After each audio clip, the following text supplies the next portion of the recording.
Amada igreja, graça e paz, que o Senhor esteja conosco.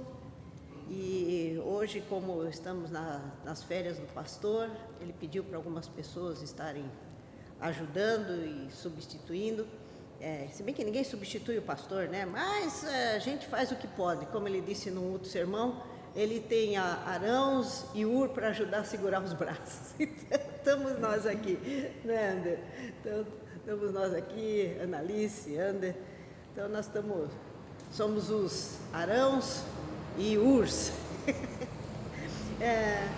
Meus irmãos, é com muito temor e tremor que a gente vem ao púlpito para pregar, para estar nesta missão tão honrosa e ao mesmo tempo tão assim, como eu posso dizer, que ao mesmo tempo é desafiadora para a gente.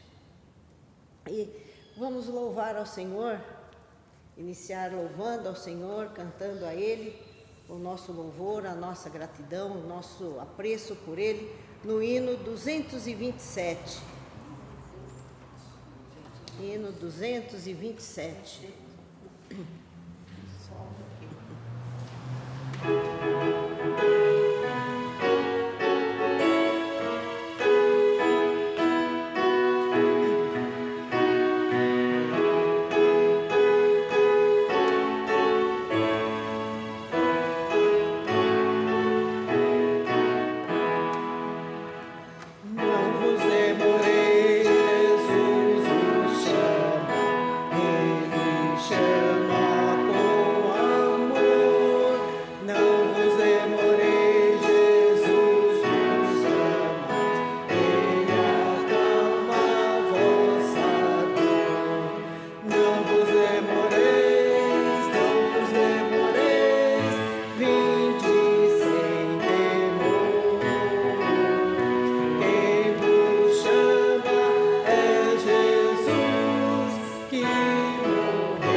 Oremos, meus irmãos. Senhor Deus, nosso Pai, te agradecemos, Senhor, pela noite de sono, pelo dia de hoje, Senhor, por podermos estar na Tua casa, Senhor, louvando e bendizendo o Teu santo nome, Pai. Esteja conosco, Senhor, recebe esse nosso culto, Pai, e fala conosco, Senhor, fala ao nosso coração e transmite a nós, Senhor, aquilo que Tu queres, Pai, aquilo que vem de Ti, do mais profundo do Teu ser, Senhor, que venha até nós, que nos toque. Coloca o Teu Espírito sobre nós, Senhor, para que possamos compreender e ter um espírito de ousadia, Pai, para poder proclamar aquilo que Tu desejas, Pai. É o que Te pedimos, em nome de Teu Filho Jesus, Senhor. Amém. A igreja pode se assentar. Antes de nós entrarmos no texto bíblico, propriamente, eu gostaria de contar um segredo para os irmãos. É um segredo só nosso e para todo mundo que está na internet. Há muito tempo, eu dei aula de ensino religioso durante 6 anos para alunos de 8ª série, atualmente 9º ano. E como tal, muitas dúvidas vieram dos alunos para mim e algumas questões que eu não pude responder. Talvez por falta de experiência ou talvez por experiência demais dentro da igreja, porque quando nós nascemos na igreja, tem alguns conceitos que a gente não discute porque já nasce com a gente. Nós já estamos num determinado meio e a gente nunca questionou. Então, quando alguém de fora vem e questiona, a gente não tem resposta. Um aluno meu virou para mim e falou: professora, eu não acredito em Deus. Eu falei: mas por quê? Porque Deus é mau. Ele mandou seu filho para morrer, sofreu tudo o que sofreu. Que pai que manda o filho para morrer? Eu falei: não, mas foi por causa...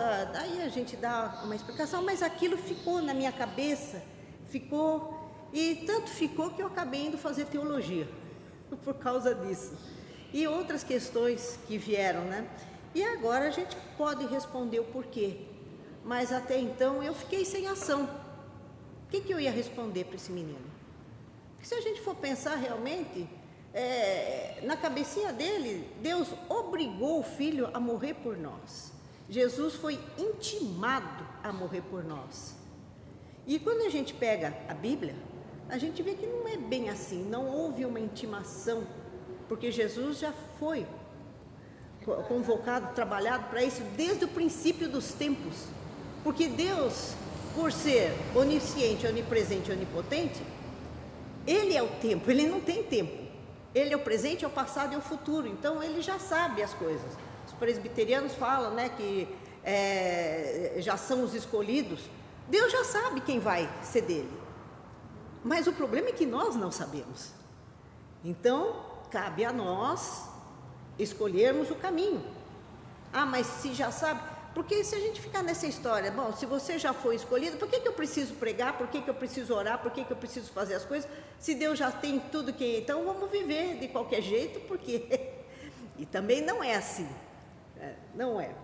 Então vamos lá, o nosso texto está no famoso texto de Isaías 53. Isaías 53. Então, enquanto os irmãos acham, já vou começar a descascar porque está calor. Então, Isaías 53, a partir do versículo 4. Isaías 53, a partir do versículo 4. Então, os irmãos que acharam, por favor, se puderem estar de pé, em respeito à palavra do Senhor. Vamos lá. Certamente Ele tomou sobre si as nossas enfermidades e as nossas dores. Levou sobre si, e nós o reputávamos por aflito, ferido de Deus e oprimido. Mas Ele foi transpassado pelas nossas transgressões e moído pelas nossas iniquidades.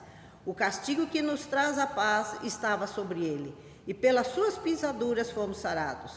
Todos nós andávamos desgarrados como ovelhas, e cada um se desviava pelo caminho, mas o Senhor fez cair sobre Ele a iniquidade de todos nós. Ele foi oprimido e humilhado, mas não abriu a boca. Como o cordeiro foi levado ao matadouro, e como ovelha muda perante os seus tosqueadores, ele não abriu a boca. Por juízo opressor foi arrebatado, e de sua linhagem, quem dela cogitou? porquanto foi cortado da terra dos viventes por causa da transgressão do meu povo. Foi ele ferido. Designaram-lhe a sepultura com perversos, mas com o rico esteve na sua morte, posto que nunca fez injustiça, nem dolo algum se achou em sua boca. Todavia ao Senhor agradou moê-lo, fazendo enfermar, quando der ele a sua alma como oferta pelo pecado. Verá sua posteridade e prolongará os seus dias, e a vontade do Senhor prosperará nas suas mãos. Ele verá o fruto do penoso trabalho de sua alma e ficará satisfeito. O meu servo, o justo, com o seu conhecimento, justificará muitos, porque a iniquidade deles levará sobre si. Por isso, eu lhe darei muitos como a sua parte, e com os poderosos repartirá ele o despojo, porquanto derramou a sua alma na morte. Foi contado com transgressores, contudo levou sobre si o pecado de muitos, e pelos transgressores intercedeu. Amém, irmãos. Pode se assentar, irmãos. No domingo passado à noite, o pastor fez o sermão falando das dores de Cristo. E, terminado o culto, eu fui conversar com ele e falei: pastor, o Espírito Santo quebrou minhas pernas, porque este era o meu sermão. Esse era o meu sermão. Aí ele falou para mim, ele deu risada, né? E falou: mas continue, é que tem muito assunto a respeito. E, orientado tanto pelo pastor, que também tem o Espírito Santo com ele, e o Espírito Santo me orientou em algumas coisas. Continuando o sermão do pastor, Jesus teve que passar as coisas, Jesus teve que sofrer, ele era divino e ao mesmo tempo humano. Maria concebeu a parte humana e com ela, e através dela veio o divino. Por isso que ela é chamada de Theotokos, ou seja, a portadora de Deus. Veja bem, não é Mater Theos, ou Theomater, porque o grego existe uma palavra para mãe, que é Mater. Então ela é a portadora. Mas isso não interessa, quem gesta não é mãe? Se quem gesta é mãe, por que estão tirando o termo mãe da certidão de nascimento das crianças? Agora é a pessoa que gesta. Porque quando você muda o nome, você descaracteriza. Então, Maria não é mãe de Deus, ela é a portadora de Deus. Ela porta nela o Espírito de Deus que foi colocado nela, e ela dá a Deus a parte humana, que é Jesus.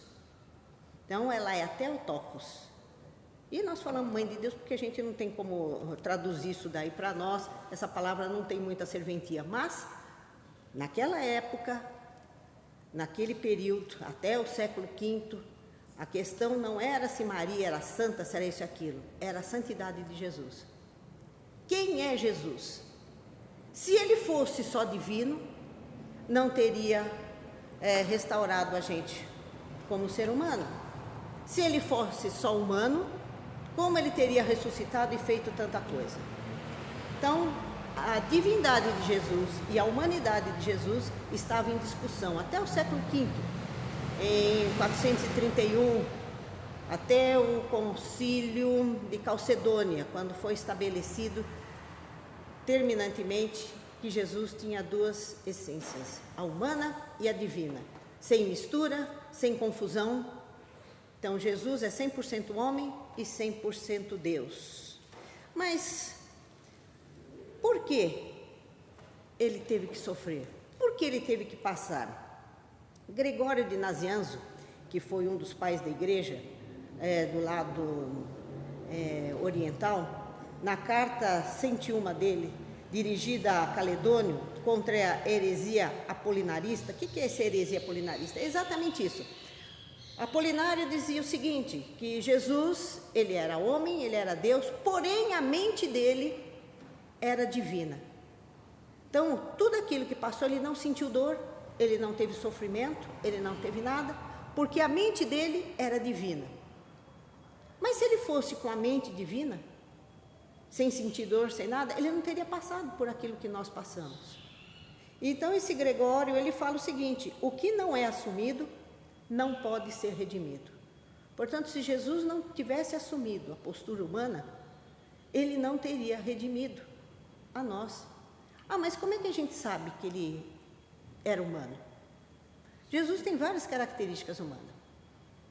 Ele tem fome, ele tem sede, ele dorme porque ele está cansado, ele vai descansar. Lembra o episódio do barco, que ele dormiu no barco, que ele estava cansado? Ele chora. E na passagem que o pastor leu de Lucas, ele sua sangue. Então ele tem medo. Se ele tem essas reações humanas, ele é humano.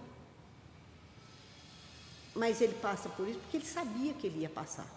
E ele pede para o Pai: Pai, afasta de mim esse cálice, mas se é da tua vontade. E ele vai, por obediência. E o Novo Testamento é praticamente o espelho do Antigo Testamento. O que é o espelho? O espelho é o contrário. Quando a gente levanta a mão direita, a gente vê no espelho a esquerda. Enquanto Adão, ele nega a Deus, ele refuta a Deus, questiona, que Deus fala, morrereis. E aí a serpente vem falar: vocês não vão morrer. Relativiza a palavra de Deus. Jesus cumpre, Jesus obedece. Então aqui nós temos o novo homem, o novo Adão. E isto abre para nós um precedente muito sério, porque ele vence a tentação. Quando ele tem fome no deserto, o que o diabo fala? Ele tem fome, então ele é humano. Se ele é humano e ele tem todas as características humanas, a ganância está no coração dele. Graças a Deus. Jesus foi. Bom dia, irmã, seja bem-vinda. A paz, irmã, seja bem-vinda. Seu nome?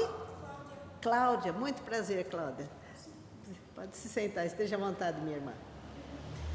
Então, o diabo vê Jesus como um ser humano. Ele fala: ora, se ele teve fome, vamos dar uma cutucadinha.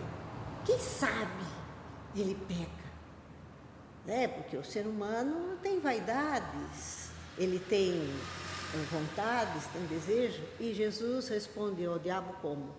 Completamente na Bíblia, totalmente no livro de Deuteronômio. E aí é que ele abre o precedente para nós, que nós podemos resistir ao pecado, nós podemos resistir. E nós temos uma outra coisa: ele está sempre orando, ele está sempre em comunhão com Deus. E Jesus fala, quando ele vai ressuscitar Lázaro, ele fala assim: Pai, eu não precisava estar orando porque tu me ouves, mas para que este povo veja que eu vim de ti. Ele é o maior exemplo de oração, tanto que ele deixa para nós uma oração também, como orar. E o mais interessante, o que é esta salvação? O que é a justificação pela fé? De acordo com a reforma, nós temos uma substituição penal. O que é esta substituição penal?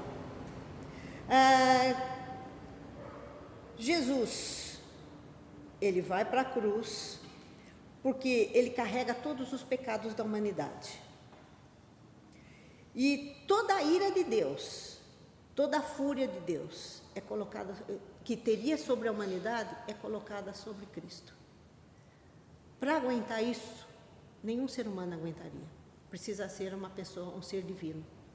Então ele aguentou toda a fúria do Pai, que seria para nós. E aguentando toda esta fúria, que como diz aqui, por isso lhe darei muitos como a sua parte, porque derramou a sua alma na morte. Ele morreu por nós. E nisso, nessa morte por nós, ele vai ser como se ele fosse culpado. Toda a culpa da humanidade vai cair sobre ele, sobre a sua alma. Ele vai sofrer tudo que nós deveríamos passar. Então, se ele passou por tudo isso, E tem um detalhe, ele vence a morte.